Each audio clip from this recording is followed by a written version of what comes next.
Pourquoi la France s'accroche tant à ces territoires d'outre-mer? Eh bien c'est simple, parce que ces territoires permettent à la France de posséder le deuxième plus grand espace maritime du monde.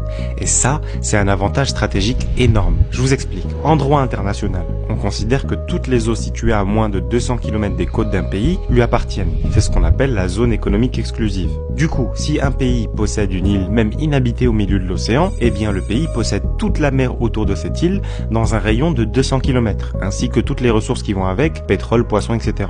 Grâce à ces territoires comme la Nouvelle-Calédonie, la Polynésie française, la France possède en tout une zone maritime de 10 millions de kilomètres carrés, alors que son territoire terrestre n'est que d'à peine 500 000 km carrés. Par comparaison, l'Algérie a 2,3 millions de kilomètres carrés de terre et a 400 km carrés de zone maritime. Et ça crée des situations de fou. Par exemple, ces îles-là, on les appelle les Falklands. Elles appartiennent au Royaume-Uni. Il y a absolument rien sur ces îles, c'est littéralement un caillou avec 3 pingouins, mais qui donne à l'Angleterre une zone maritime